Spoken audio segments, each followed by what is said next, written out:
Well, joining me now, our next guest on the program today, Michael Sukkar, Liberal MP. Thanks for your time today. G'day, Tom. Great to be with you.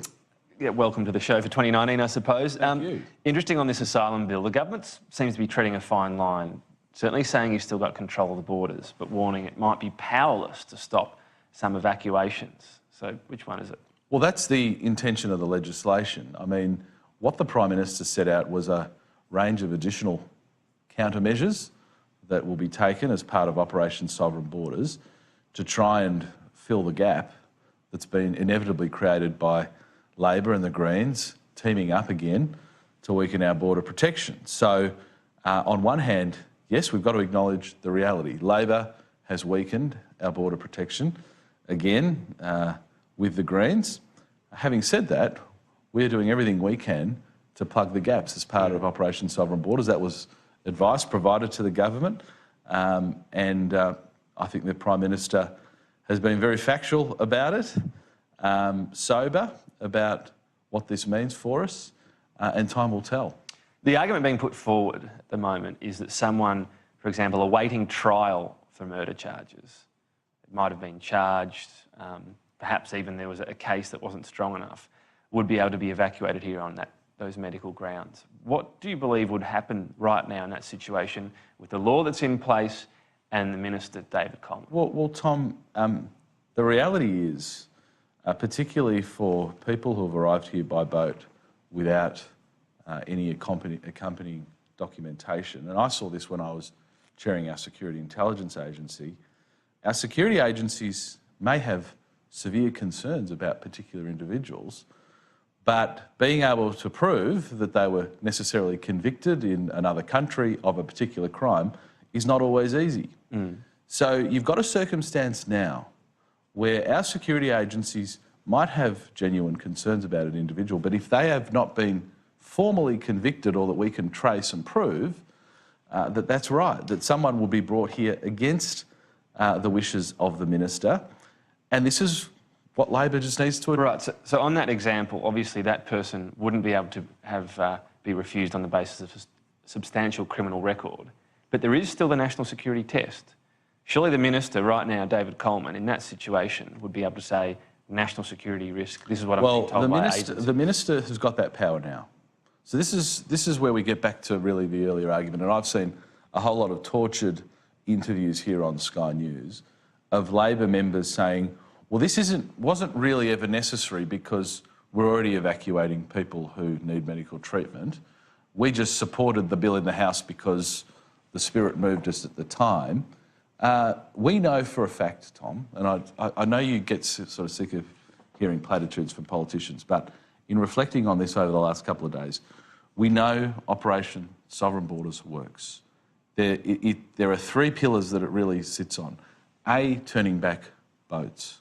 B, ensuring through temporary protection visas that people are not incentivised to come here, and offshore processing.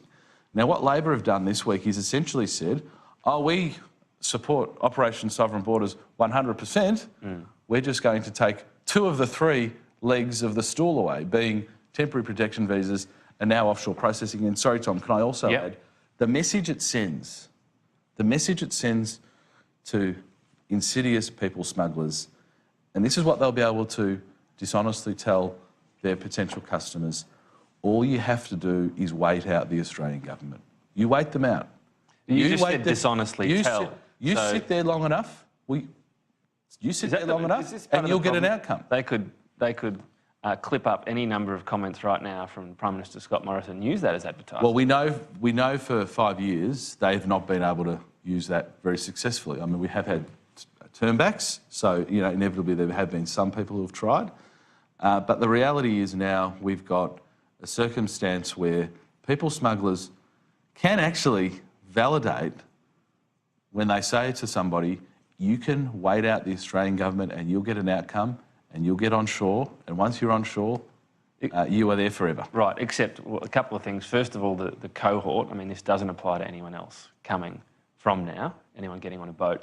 And I do just want to ask again... Until Labor buckles on that. Well, so Labor's buckled on this. That's an assumption, that's not what's happening now. Well, just look at the track record, Tom. They've buckled on this, they'll buckle again. The next cohort. I just want to pin down though this argument, because you said our security agencies could have a concern the minister would be powerless. Surely, again, there is a discretion in this bill. They need to validate the concern. That's the point. It's very hard, Tom. I mean, this is why I raised my previous experience on the Security Intelligence Committee. But if security says we've got an issue with this, surely the minister can then go, they've got concerns, national security.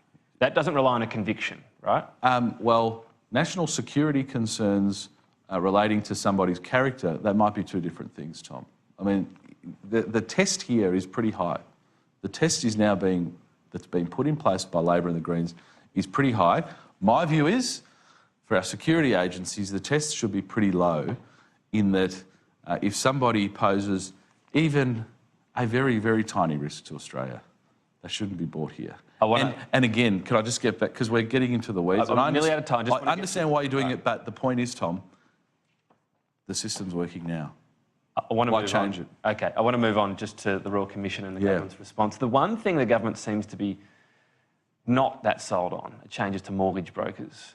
But what's your view on this? Well, my view is that we need to protect mortgage brokers. I think if you look at the history of it, very clearly, the profits that banks were making on interest on loans, so essentially the spread on an interest rate, was much higher before mortgage brokers entered the scene. We know mortgage brokers provide competition by really funneling customers to smaller lenders. I've had the same mortgage broker for about 20 years, and I think the best deals I've ever got on my loans has been because of that, and I suspect that's the experience of most Australians. So on that prospect, because the two big changes are the upfront commission that the customer would pay. Now the government seems to be saying they might not support that. You wouldn't support that, presumably? No. What about the trailing commissions? Well, look, Commissioner Hayne clearly had a serious issue with any form of trailing commissions, and I can understand that.